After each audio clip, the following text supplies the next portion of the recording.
If you're into PC gaming, I guess RGB is no stranger to you.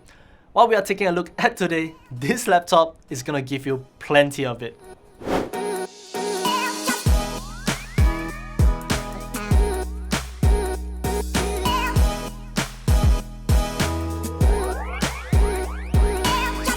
This is the Asus ROG Strix Scar 15, and it's a gaming laptop through and through.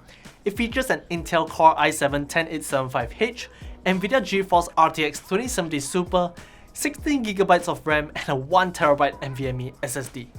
Now, at the time of this review, RTX 3080 and RTX 3090 has already launched from the desktop scene. And I guess though, it's kind of out of stock right now, but that's a whole other topic for another day. Anyways, we are now taking a look at the laptop that might arguably be out of date within the next 6 months or so. So, is it even still worth taking a look at? And even more importantly for you across the screen, to even consider purchasing? I would say yes, but only if you meet either of these two criteria. The first being that you are someone who really needs a laptop now, and not just a standard laptop, but a gaming laptop. And perhaps you are a fan of Asus. Though the second criteria or the second factor, I would guess it's more likely and more applicable to most of you out there, that you are someone who does not necessarily need the best graphics that the market has to offer, and you are actually looking at past generation hardware that can give you similar performance but a much reduced price, especially when there are sales going on.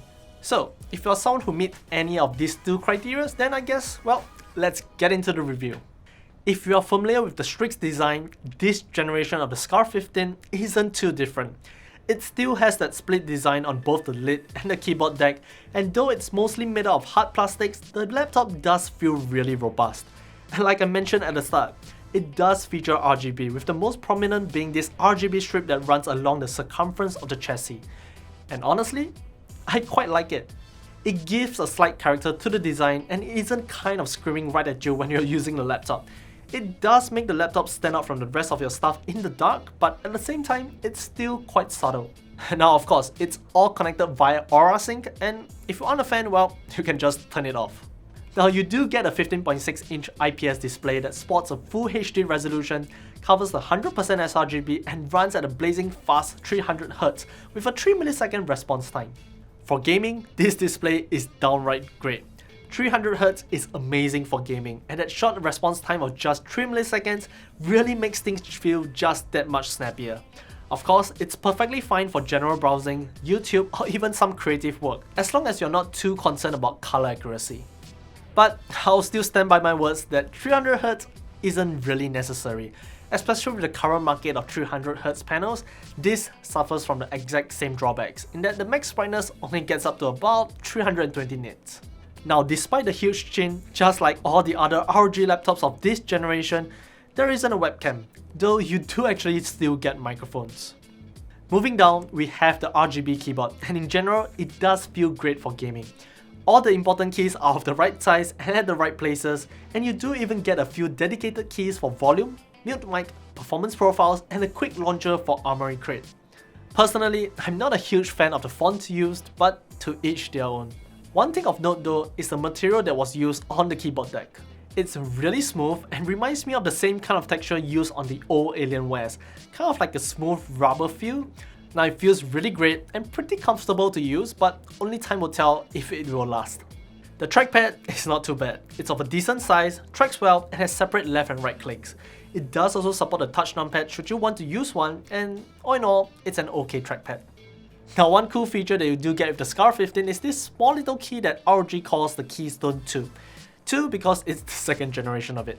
There's a few things that you can do with it, but the main gist is that you can actually implement a hidden partition on your main drive called a Shadow Drive, and that's only accessible if you have the Keystone attached to the laptop.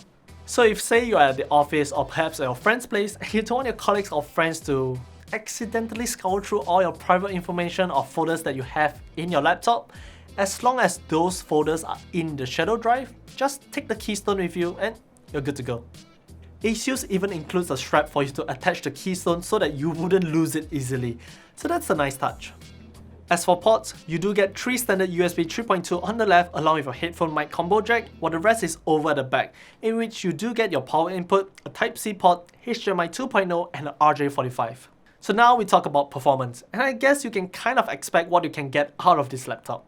In Cinebench R20, the 8-core 16-thread Intel CPU is able to achieve a score of about 3781 on the multi-core and just under 450 on the single core.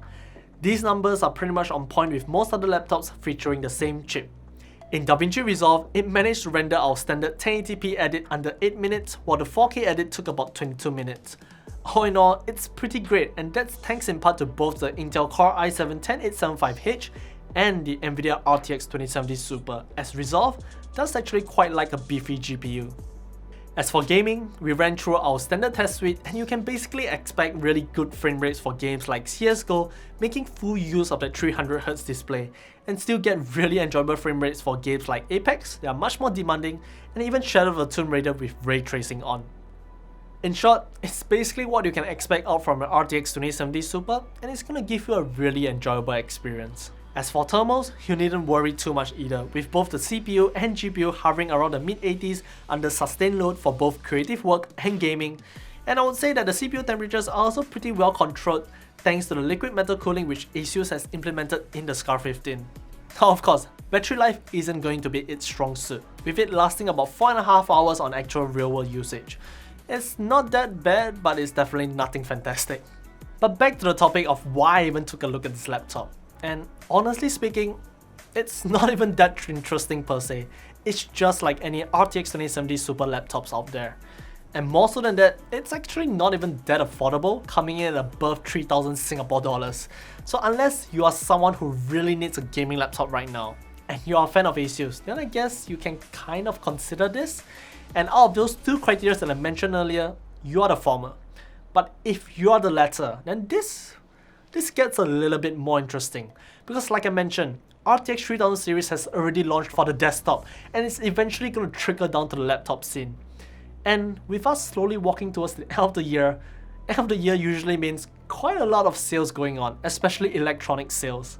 Well, if you're someone who doesn't necessarily need the best graphics that the market has to offer, and you're actually looking at past generation hardware and just waiting for that price cut, well, if you can just wait, if you can snag this laptop out for about 2,000 plus Sing dollars or about 1,400 USD thereabouts, then I would say this becomes that much more compelling.